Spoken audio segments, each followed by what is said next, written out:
नमस्कार, मी अनिल जाधव. तुम्ही बघताय आपलं अग्रवन. सप्टेंबर महिन्यातही देशात चांगला पाऊस राहील असा अंदाज हवामान विभागानं आज दिलाय. सप्टेंबर महिन्यात सरासरीच्या 109% अधिक पाऊस पडणार आहे. देशाबरोबरच राज्यातही सप्टेंबर महिन्यात चांगला पाऊस राहणार आहे. मात्र दक्षिण महाराष्ट्र आणि मराठवाड्याच्या दक्षिण भागात सरासरी ते सरासरीपेक्षा कमी पावसाची शक्यता आहे. म्हणजेच या भागामध्ये कमी पाऊस राहील. मात्र राज्याच्या इतर भागामध्ये म्हणजेच विदर्भ आणि कोकणासह उर्वरित महाराष्ट्रात सरासरीपेक्षा अधिक पावसाचा अंदाज आहे. एकूणच काय तर राज्याच्या बहुतांशी भागात सप्टेंबर महिन्यामध्ये सरासरीपेक्षा अधिक पाऊस पडेल असा अंदाज हवामान विभागाने दिला आहे. त्यातही पुढच्या 2 आठवड्यांमध्ये पावसाचं प्रमाण जास्त राहील असंही हवामान विभागाने सांगितलं आहे.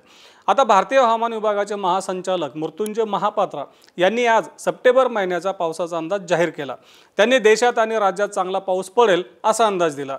मग सप्टेंबर महिन्यात चांगला पावसाचा अंदाज कशामुळे दिलाय तर बंगालच्या उपसागरात एका पाठोपाठ कमी दाब प्रणाली तयार होण्याचे संकेत असल्यानं पावसाला पोषक वातावरण निर्माण होऊन सप्टेंबर महिन्यात चांगला पाऊस पडेल असं हवामान विभागानं म्हटलंय.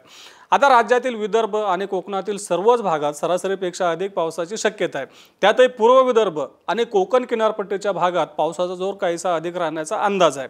तर दक्षिण महाराष्ट्रातील कोल्हापूर, सांगली आणि सोलापूर या जिल्ह्यांमध्ये सरासरी किंवा सरासरीपेक्षा कमी पावसाचा अंदाज आहे. तसंच दक्षिण मराठवाड्यातही पावसाचं प्रमाण सरासरीपेक्षा कमी राहील असा अंदाज हवामान विभागाने दिला आहे. आता सप्टेंबर महिन्यात अरुणाचल प्रदेश, आसाम, मेघालय, नागालँड, मणिपूर आणि बिहार राज्यात सरासरीपेक्षा कमी पावसाची शक्यता आहे. तसंच लडाख, कर्नाटक, आंध्र प्रदेश आणि तामिळनाडू राज्यात देखील सरासरीपेक्षा कमी पाऊस राहील असा अंदाज हवामान विभागाने दिला आहे. तर दुसरीकडे राजस्थान, उत्तराखंड, हिमाचल प्रदेशात सरासरीपेक्षा खूपच जास्त पाऊस राहील असा अंदाज हवामान विभागाने दिला. पंजाब आणि हरियाणाच्या काही भागातही पावसाचं प्रमाण अधिक राहील अशी शक्यता आहे. यासोबतच गुजरात, मध्य प्रदेश, महाराष्ट्र, पंजाब, छत्तीसगड, ओडिशा, पश्चिम बंगाल आणि तेलंगणा सरासरीपेक्षा अधिक पाऊस राहील असा अंदाज आज हवामान विभागाने दिला आहे. आता हवामान विभागानं सप्टेंबर महिन्याच्या पहिल्या 2 आठवड्यांमध्ये चांगला पाऊस राहील असा अंदाज दिला आहे. म्हणजेच पुढच्या 15 आठवड्यामध्ये पावसाचं प्रमाण जास्त राहील असा याचा अर्थ होतो.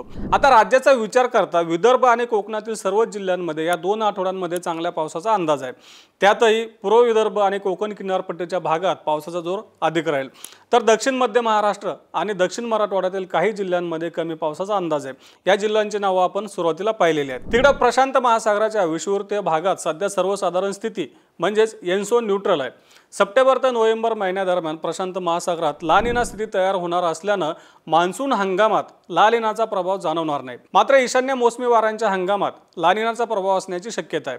यातच सप्टेंबर महिन्यात इंडियन ओशन डायपोल सर्वसाधारण पातळीवर राहण्याचे संकेत आहेत. आता देशात सप्टेंबर महिन्यात पावसाची सरासरी 167.9 मिलीमीटर एवढी असते.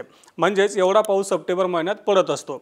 हवामान विभागाच्या अंदाजानुसार यंदाच्या सप्टेंबर महिन्यात या सरासरीच्या तुलनेत 9% अधिक पाऊस पडू शकतो. म्हणजेच पावसाचं प्रमाण जास्त राहील. देशात ऑगस्ट महिन्यात सरासरीपेक्षा कमी पावसाचा अंदाज हवामान विभागानं महिन्याच्या सुरुवातीला दिला होता. पण प्रत्यक्षात सरासरीपेक्षा 7% अधिक पाऊस झाला. तर अरुणाचल प्रदेश, बिहार, पंजाब, हिमाचल प्रदेश, जम्मू आणि काश्मीरमध्ये ऑगस्ट महिन्यात सरासरीपेक्षा कमी पाऊस झाल्याचे हवामान विभागानं स्पष्ट केलं. तर देशाच्या इतर भागांमध्ये ऑगस्ट महिन्यात सरासरीपेक्षा जास्त पाऊस झाला होता. आपल्या महाराष्ट्रामध्ये देखील सरासरीपेक्षा जास्त पाऊस झाला.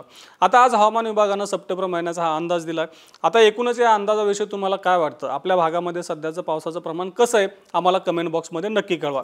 तसं रोज सायंकाळी 8 वाजता आपण मार्केट इंटेलिजन्सच्या सेगमेंटमधून शेतीमालाचा बाजारभाव, हवामान तसंच शासनाच्या इतर योजनांचा आढावा घेत असतो. त्यासाठी आपल्या अग्रवनच्या चॅनलला नक्की सबस्क्राईब करा आणि हा व्हिडिओ जास्तीत जास्त शेतकऱ्यांपर्यंत पोहोचवण्यासाठी लाईक आणि शेअर करायला विसरू नका.